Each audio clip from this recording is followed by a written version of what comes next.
Добро вечер и добре дојдовте во најновото издание на Лица. Во Лица знаете дека гостуваат луѓе со своји необични приказни, луѓе кои што животот многу ги научил, животот многу ги подучил, но и луѓе кои што во животот правеле грешки и немаат проблем за тоа да зборуваат јавно. Како и да е, во 60 на минути секогаш се обидуваме да ви понудиме интересна животна приказна. Мојот вечерашен гостин, можам слободно да кажам дека се што пипнал или почнал да работи, сега веќе има третман на култно. Па така зад себе го има бендот Забрането пушење и култните топ листа надреалиста или топ листа на надреалистите, како што би кажале на македонски. А неговото име е Ненад Јанковиќ, но тоа веројатно на малкумина нешто им значи, но ако го кажеме неговиот псевдоним, доктор Неле Карајлич, ќе ви значи многу. Со Неле за целиот негов живот во изминативе 30 и повеќе години во ова издание на Лица. Останете со нас.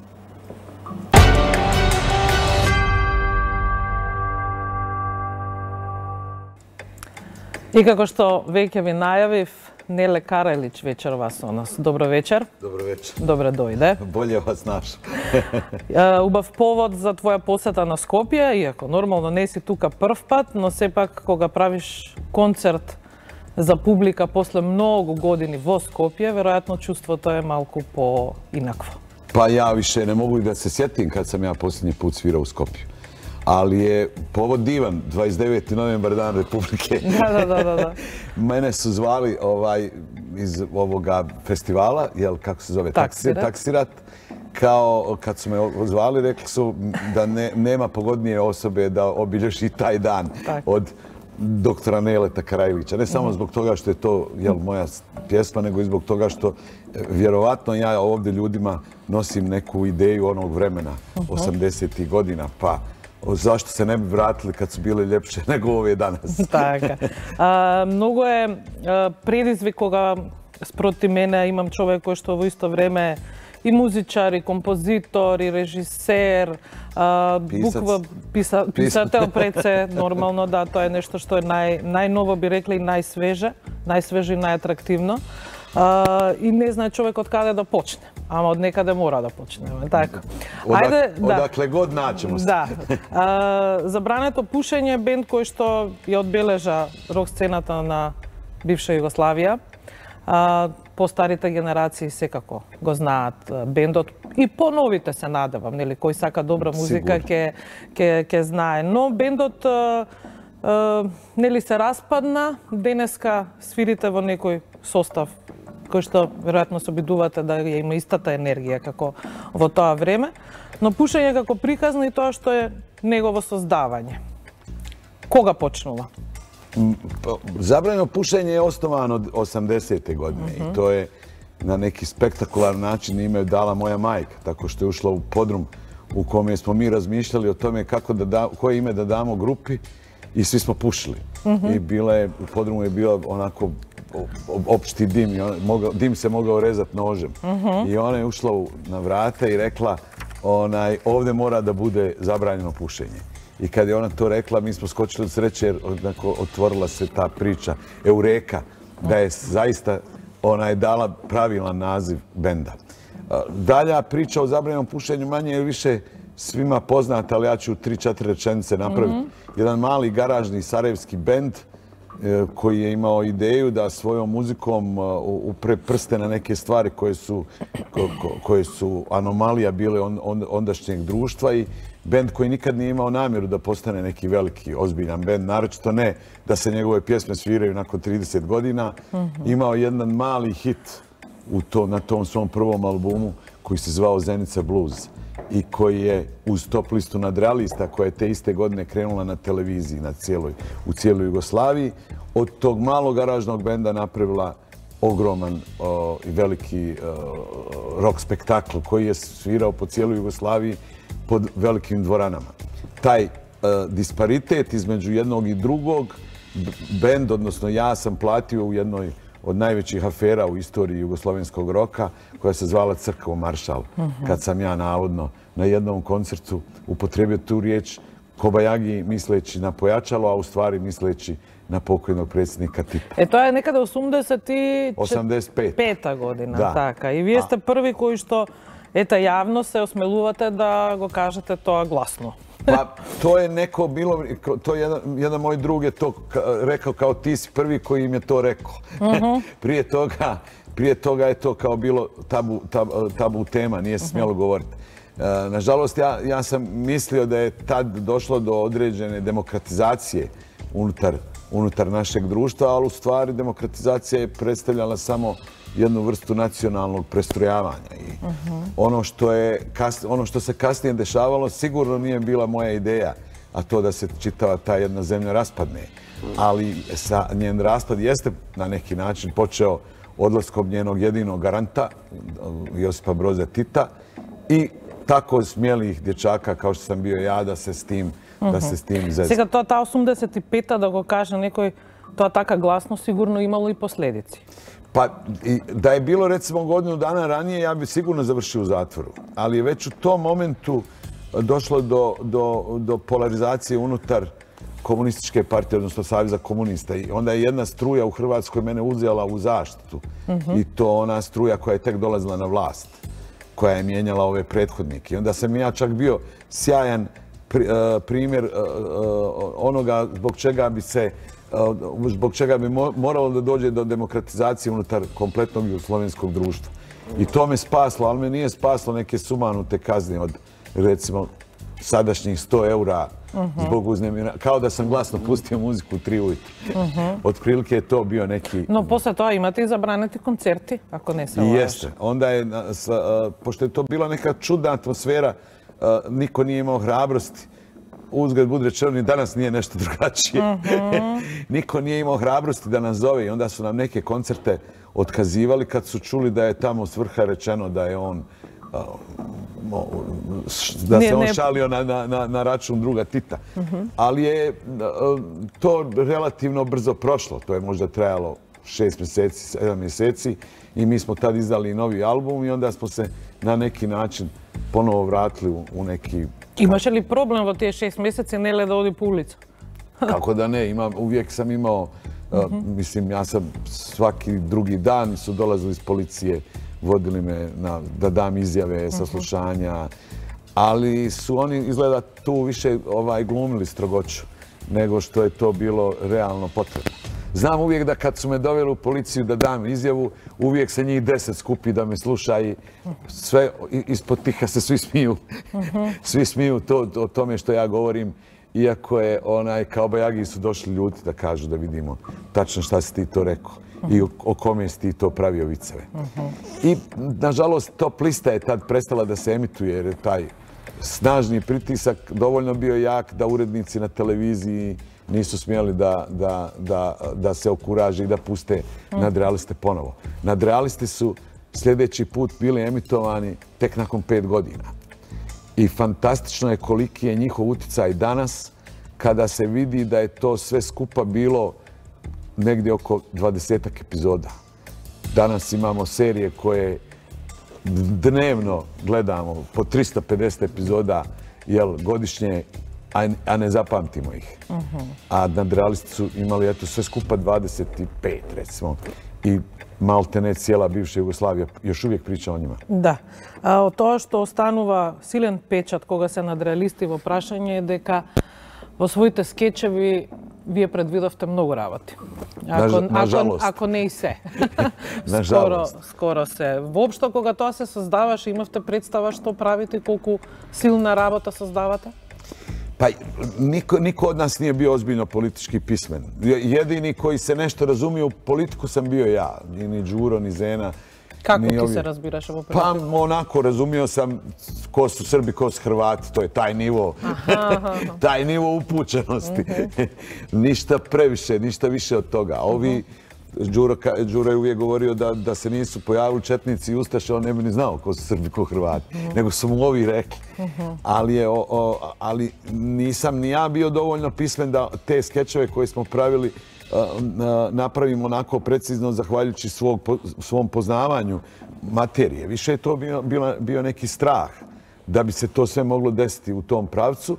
I bio je jedan period kada su televizijski dnevnici, naročito 1991. godine, bili mnogo napeti jer su već počinjali ti antagonizmi da se ispoljavaju preko oružja, pa smo mi morali praviti nadrealiste da budu uzbudljiviji od stvarnosti. I onda smo tu negdje pretjerali. Ali je suštinski rezultat toga ipak bila neka metafizička sila koja je u mojoj glavi tad, koja je rukovodila mojom glavom. I ta metafizika je na kraju dala te strašno precizne podatke. Recimo, to uvijek kažem, datum Dejtonskog potpisa smo mi predvidjeli 6 godina prije potpisa, odnosno 2 godine prije početka rata, što je ono nenormalno. A što je v toj kontekst za tebe lično najfamozno predviduvanje, taka bukvalno copy-paste kako što bilo vo nadrealista, taka se slučuva i v realnost.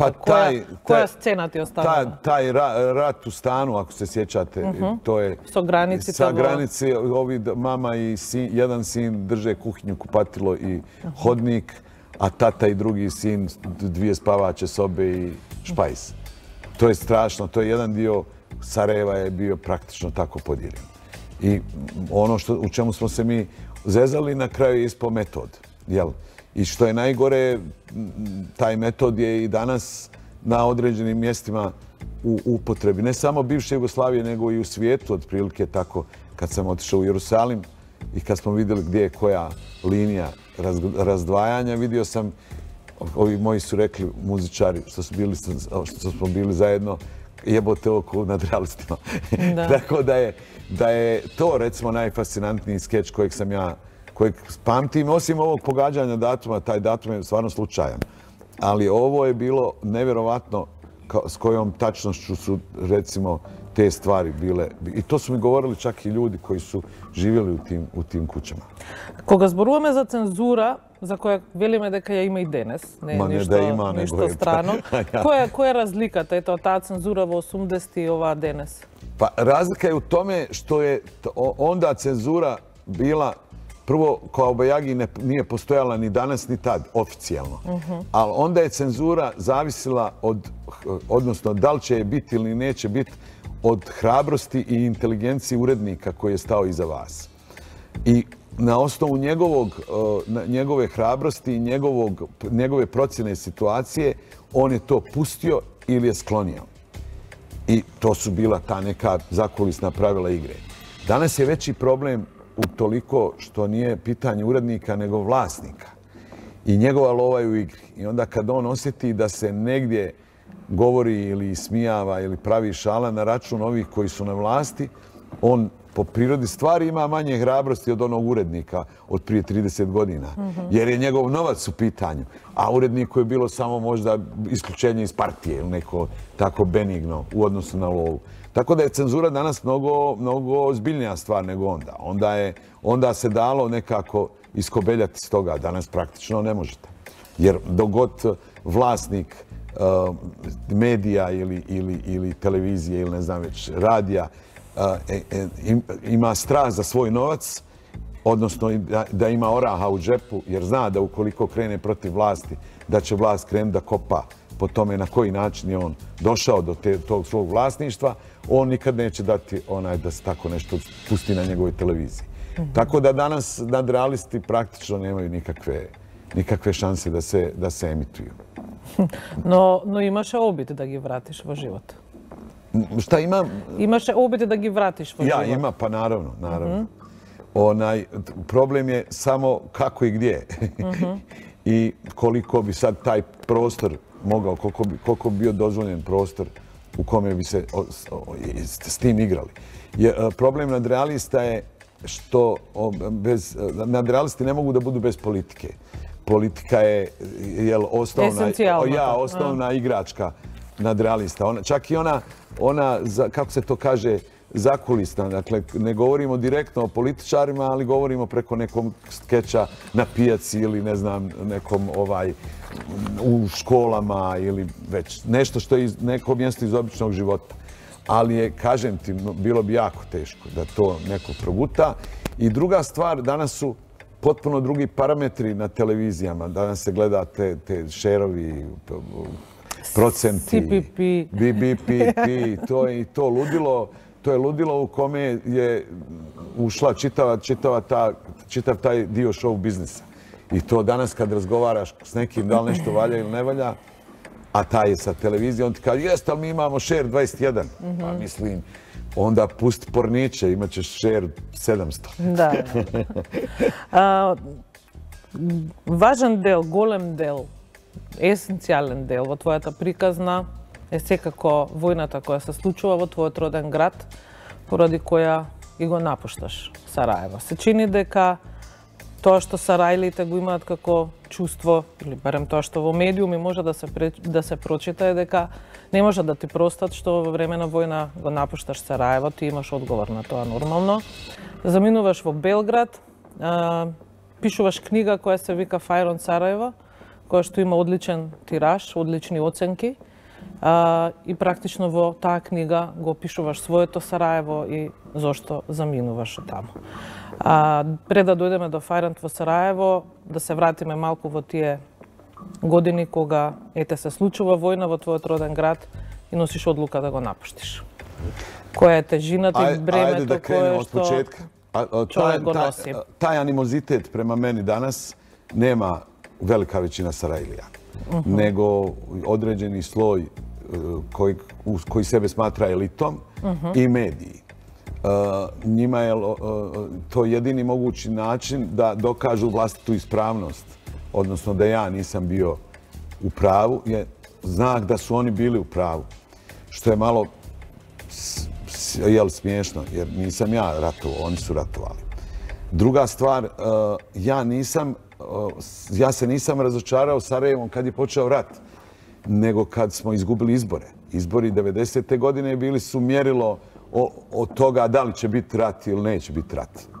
I mi smo svi, ko god je nešto znači u Sarajevu, od Bregovića, Harisa Đinovića, Čole, Kuste, Plavog orkestra, nadrealista, zabranjenog pušenja. Svi smo stali u tu kolonu koju je vodio Ante Marković kao opcija partije koja bi sa nekih 20% u Skupštini mogla da drži balans da do rata ne dođe. Da ne govorim kako bi dobro bilo da smo dobili izbore. Međutim, Bosna i Hercegovina i naročito moj grad Sarajevo je pokazao da oni nisu zainteresovani za to. Jer na izborima mi nismo dobili više od 5-6%. I to je bilo ono što je mene najviše potreslo. I tu sam shvatio da ja moram da idem. Jer to nije pitanje više rata, nego pitanje prostora u kome ja treba da živim. Ja ne mogu da živim tamo gdje je kriterij ko je Srbin, ko je Hrvat. A to danas tamo jeste. Kada je krenuo, rat je samo ubrzao moju odluku. Ja nisam otišao odmah zato što sam htio da napravim još jedne nadrealiste. I ti nadrealisti su bili tačno u tom međuvremenu i hvala Bogu da sam ih napravio, jer mi sad morate vjerovati, pošto znate da je to snimljeno prije nego što je rat počeo. Ja kad sam otišao, dakle, to je već bilo gotovo. Ja sam tad već izgubio tu negativnu emociju i znao sam da će se sa Sarajevom desiti manje ili više ovo što se dogodilo. Sarajevo je danas naravno svuda po svijetu. Ima ga u Torontu, u Sidneju, u Oslu, u Londonu, u Parizu, u Skopju. Onaj dio grada kome sam ja pripadao, on je uglavnom, što kažu, u dijaspori. Fajron u Sarajevu je napisan upravo da bi objasnio ovo sve na jednom mjestu. Ja sam, svirajući sa Emirom Kusturicom i No Smoking orkestrom nekih 15 godina otprilike, potpuno zaboravio tu temu. I čak se nisam ni oglašavao u medijima, zato mene nije bilo ni u Makedoniji, negdje od 1997. do 2013. Uopšte nisam bio prisutan u medijima, kako to danas kažu, u regionu. Baš zbog toga što smo imali svjetsku neku priču i baš zbog toga što ja nisam htio mnogo o tome da pričam. Međutim, kako sam imao infarkt 2011. godine i kako sam odlučio da moram da prestanem da sviram, jer taj način života je mene doveo do žutog kartona kojeg mi je odozgo dao, tad sam odlučio da napišem Fajron u Sarajevu, znajući da će biti jako važno da ostavim svoj pisani pečat za istoriju, jer znam da će za 50 godina ljudi početi da izmišljaju svašta šta je tu i kako bilo. Ako dolgo molčiš, togaš ljuge to pravat svoji prikazni. Apsolutno. I druga stvar je što sam ja to napisao da bi moja djeca znala o čemu se tu radi. Ono što je iznenađenje meni veliko bilo, to je bila reakcija publike na tu knjigu. To je 100.000 primjeraka. Znači, izdavač nije mogao ni da sanja, a moji najveći fanovi koji su mislili, ne znam koliko, da sam ja šarmantan i pametan, su mislili da ćemo doći do 34.000. Ti 100.000 primjeraka bio je meni znak da sam na neki način u pravu i da ima dosta ljudi koji vjeruju tome mom, što se kaže, iskazu. A ova distanca, da li misliš da na vistina ti trebale toliko mnogo godini za da sedneš i go staviš to na jedno mjesto? Ja mislim da jeste. To je pozdravo. Da. Jer ja sam je pisao, znači, 2012. 13. što znači 20 godina od početka rata, što je dovoljno velik period distanca da nemam nikakav emotivni osjećaj prema tome, da nemam ni mržnju, ni zagriženost, ni neku vrstu, kako da kažem, animoziteta. Meni je potpuno sve razumljivo i otprilike tako sam i napisao. Sad, problem je što se u Sarajevu uvijek danas nađe neko ko se ne slaže s tim i koji na onako bezpredmetan i bezargumentativan način počne da me napada, a oni su zaboravili su da su, recimo, te dvije ključne stranke, odnosno tri, SDA, SDS i HDZ, ušli u koaliciju prije izbora. Da je rat u stvari rat između koalicionih partnera. Recimo, to oni to zaboravljaju. Ili neće da se sjete. Što ti je najnavredljivo od tije komentari? Pa najviše me vrijeđa laž. Ja u potpunosti razumijem nekoga ko brani vlastiti narod ili vlastiti interes ili pokušava da kroz neku konstrukciju nađe neku slamku preko koje će ustanoviti identitet vlastitog naroda. Ali to se ne smije raditi preko laži. Jer laž se kad tad otkrije i onda ta stolica, nogica na kojoj stoji identitet njega i njegove nacije može vrlo lako da pukne. A to će kasnije biti mnogo više posljedica nego danas.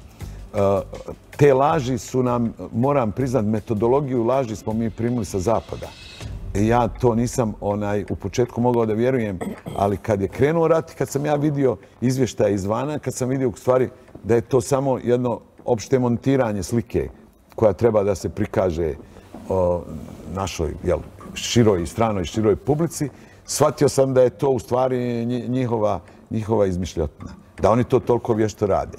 I onda sam u Fajrontu čak i objašnjavao metodologiju da su oni iz show biznisa 80. godina i 90. 20. vijeka napravili sistem medijskog pravljenja političkih slika po cijelom svijetu. Koga ne odi prv pad povojeno Sarajevo?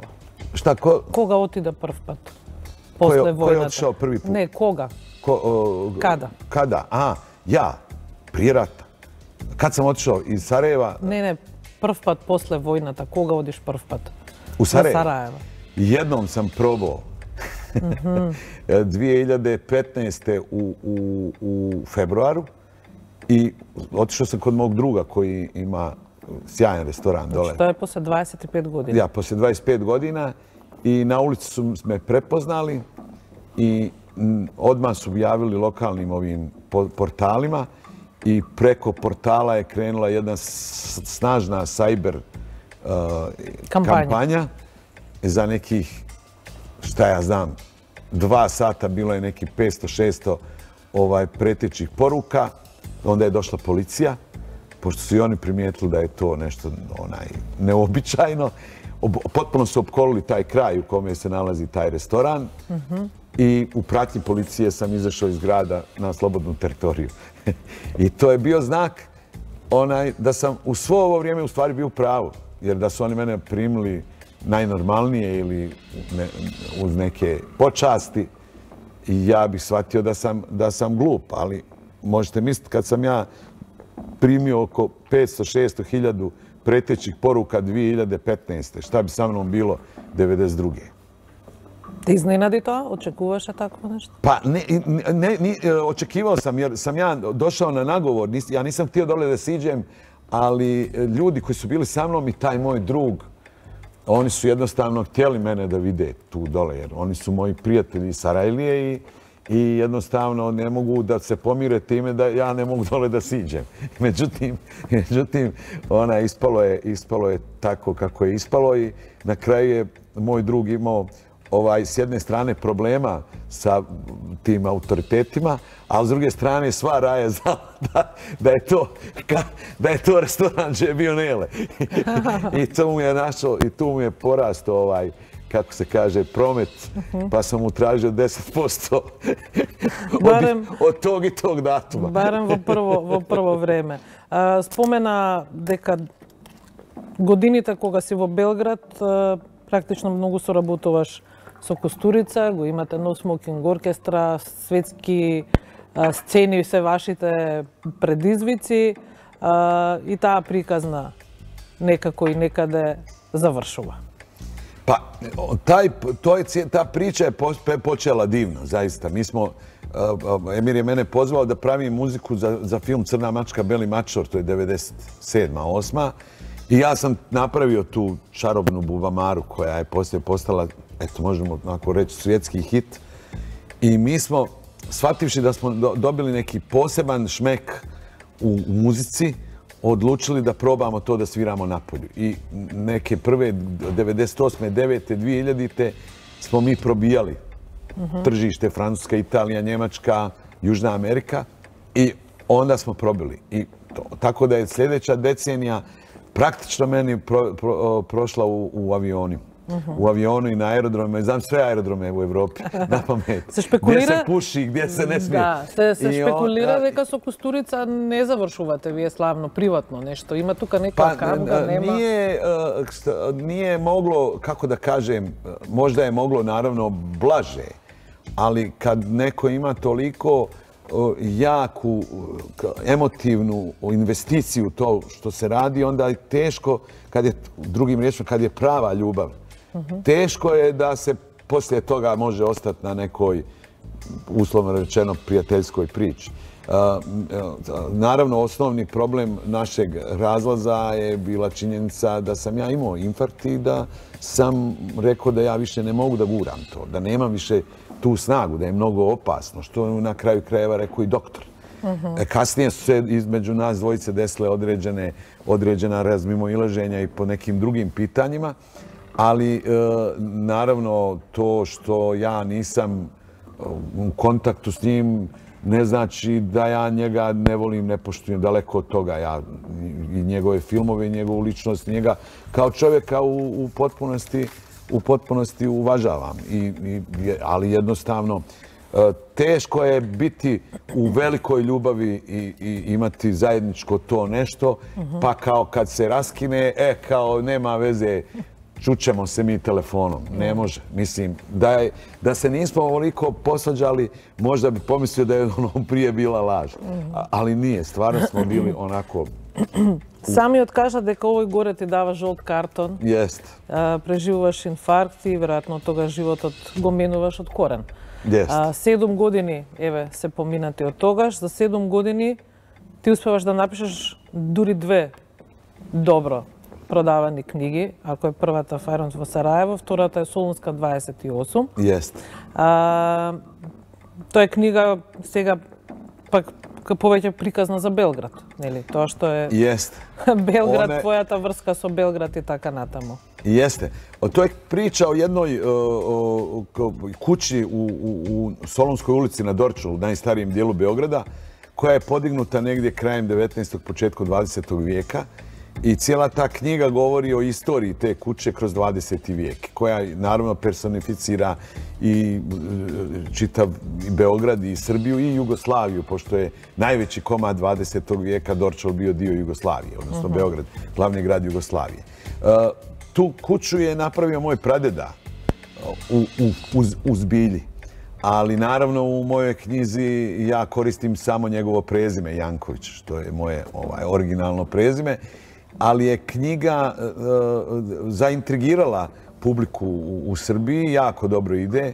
Ja se nadam da će i ovdje Ars Lamina, koja je izdala Fajront vo Sarajevo, da će izdati, ohrabrujem ih da izdaju i Solunsku 28, jer je ona naravno nije priča samo o Beogradu, ona je priča o svima nama, o našim naravima, o psihologiji, o sociopsihološkoj strukturi, o ljudima, o novcu, o strastima, o seksu, o svemu onome što je Beograd tih prvih decenija 20. vijeka imao sam po sebi, a naravno i po onim svim ljudima koji su dolazili i odlazili iz tog grada na tom mjestu.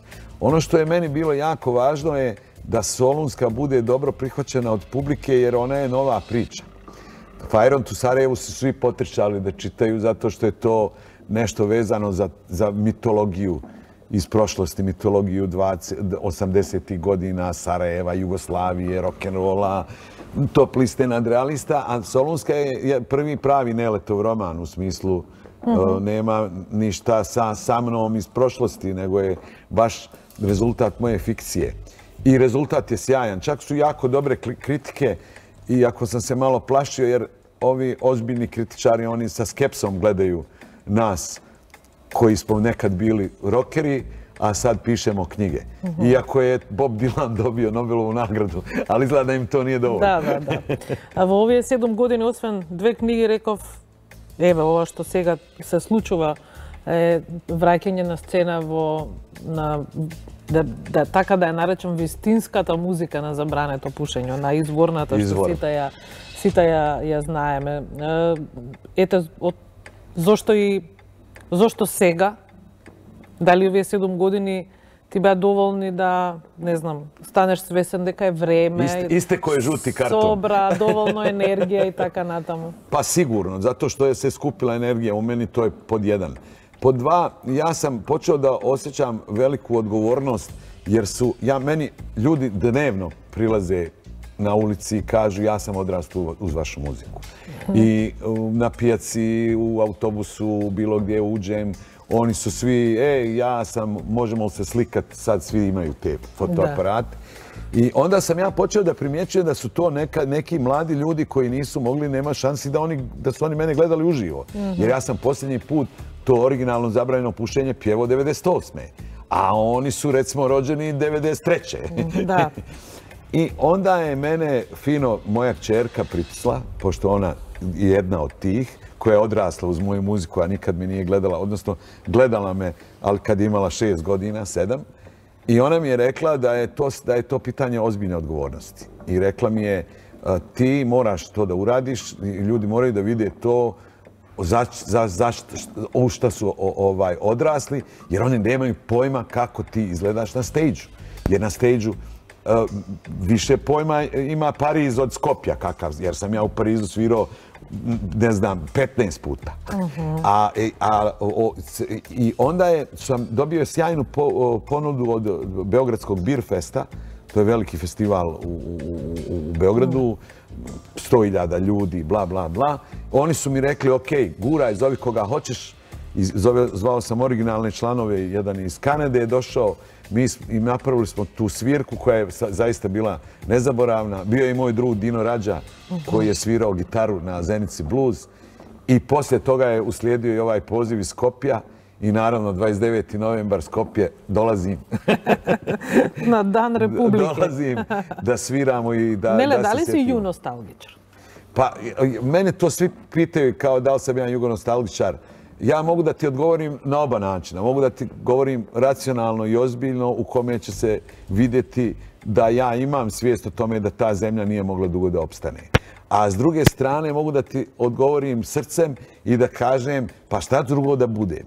Da uživam u ovome što je danas, u ovoj raspadnutoj slici Balkana, na ivici svih ratova, nezadovoljni od Vardara pa do Triglavu, u kome je 5 porodica uzelo lovu, a 95% ljudi živi na ivici egzistencije, u kojoj čak i ovi koji su u Evropskoj uniji bježe iz svoje zemlje, zato što postoje neki dijelovi Evropske unije koji su bogatiji od njihovog dijela Evropske unije, u ovim rascjepnutim zemljama u kome se oligarhije mijenjaju iz dana u dan, mijenjajući samo vlasništva nad određenim stvarima. A koga ti se spomene... I kako da ne budem jugonostalgičar? A nemam, da mogu da živim 200 godina, ja bih rekao, ok, napravit ćemo nešto novo. Da, toga što budi vo tebe, koga ti kažem, međunarodna zajednica? Međunarodna zajednica zavisi šta gledaš kao međunarodnu zajednicu. Mislim da je ona dosta kumovala našem raspadu, mislim da ona nije ni htjela imati sluha za taj čitav pičvajs koji je pravljen 90. godina. Mislim da je svaki potez koji je međunarodna zajednica tada politički odigrala bilo u smjeru ratovanja. To naravno ne opravdava nas koji smo se međusobno pobili jer ispali smo budale, onako realno govoreći. Ali ono što znam je da se međunarodnoj zajednici nikad ne treba vjerovati. I da uvijek treba da se njena odluka uzme sa određenom skepsom. Ono što je sigurno to je da ne postoji ni jedan period u istoriji koji je ovim narodima dao neku, kako da kažem, neki optimizam i bolju budućnost, a da to nije bio onaj period kad su ti narodi živjeli zajedno u nekom obliku, kako da kažem, državnog uređenja. Nije se desilo da je negdje raslo. Možda je Srbija početkom 20. vijeka imala taj optimizam, pa su onda počeli Prvi svjetski rat, Balkanski rat i bla, bla, bla. Ali zaista najveći entuzijazam ovog dijela planete je bio to poslije 45. Tad se dizalo, tad je postojala ono što ja volim da nazovem utopijska slika svijeta. I zahvaljujući toj utopijskoj slikici svijeta cvjetala je kultura i cvjetao je rock and roll i masovna kultura. Jer kad imate utopijsku sliku svijeta, onda kao rezultat dobijete Beatlese ili Lebi Soul. A kad je nemate, onda ćete morati slušati Maju Berović i kako se zovu ovi, ne znam. Сега се сетив додека зборувавме, само накратко да те вратам на надреалисти. Ако не се лажам, постоеше една новинарка на BBC, ако не се лажам, ајде, која направи обид да ја собере екипата, која што сега е, нели, раштркана на различни страни, кој во Белград, кој останал во Босна, кој во Словенија, и тој обид и заврши неуспешно. И тоа беше се снимано. Ајде, сад ću ti ispričat.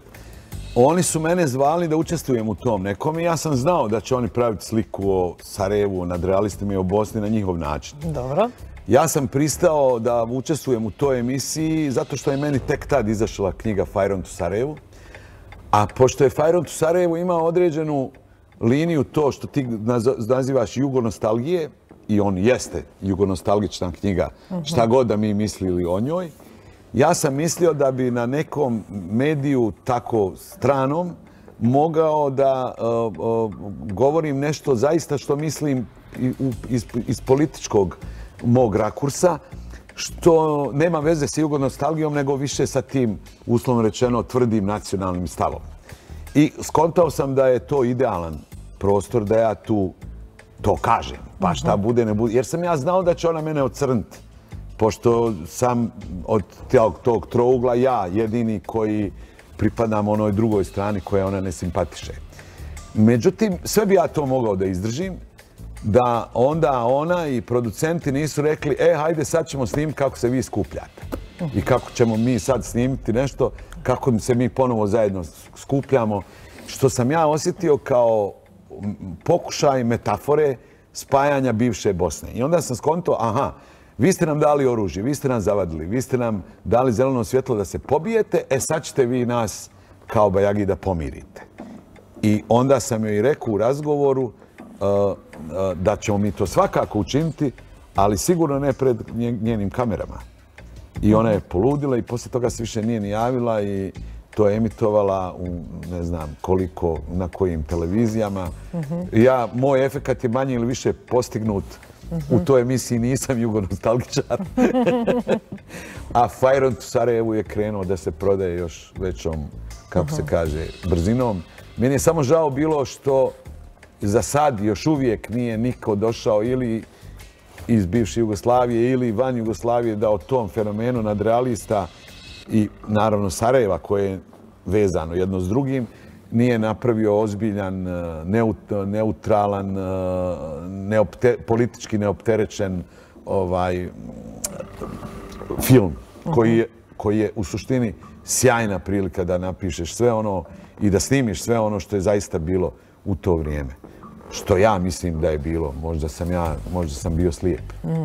Nile, koga ti beše najubavo v životu do сега? Pa, ako isključiš rođenja djece i njihovo divno odrastanje u društvu i s nama roditeljima, to je svakako ovaj period rada sa No Smoking orkestrom i sa Emirom. To je najuzbudljiviji dio. To je potpuno različito kad ti turneja ide Pariz, Berlin, London, New York, Chicago, nego kad ti ide turneja Kragujevac, Mačva. Dobro, znači povtorno najubavo. Ali to je neki najljepši dio. Koga si sa muzika? Ja. Međutim, znaš kako, čovjek treba da živi svoj život intenzivno svaki dan. Meni je sinoć bilo fenomenalno u Skopju. Meni je svaki put dobro u Skopju. I ja, kad bi mogao Skopje da ponesem u London, ili barem tu kafanu, ja bi bio najsretniji. Svaki dio života je, odnosno svaki dan čovjek treba da ga iskoristi, da bude srećan, jer ne može čovjek da bude srećan ako to ne umije. Moraš da umiješ da budeš radostan. Onda te radost obuhvati. За овие концерти на забрането пушење, нели? Со музиката на забрането пушење, може да се каже дека се патување низ време, нели? Директно од минатото, но во иднината. Сакам само за крај да те прашам, постои ли разлика во тоа што е публика во тие 80-ти и овие сега? Ma ne. To je uzbuđenje isto. Barem ovo moje iskustvo s Beer Festa. Znači, ja sam se osjećao kao da je 84. Suze su mi u jednom momentu krenule. Ne mogu da vjerujem. To je baš kao da me neko spakovao u onaj, kako se zove, u vremeplov. U kapsulu i vratio nazad. Samo sa malo boljom tehnologijom. I onda sam uvijek konto kako je moguće da je naša muzika toliko dugo opstala. Kako je moguće da je mlade generacije danas pjevaju sa istim žarom kako smo ih pjevali mi. Onda sam skonto, pa i Chopinova muzika je opstala. Zamisli njega da se sad ustane iz groba i dođe da svira sutra svoju nokturnu iz A-mola. On će reći, pa ovo je isto kao što je bilo kad se je napisao. Очигледно тие стихови денеска исто звучат и исто значат. Не се променило ништо. Ono što je zaista... Guzanjen sin je guzanjen sin. Sin, da, nije se promijenio.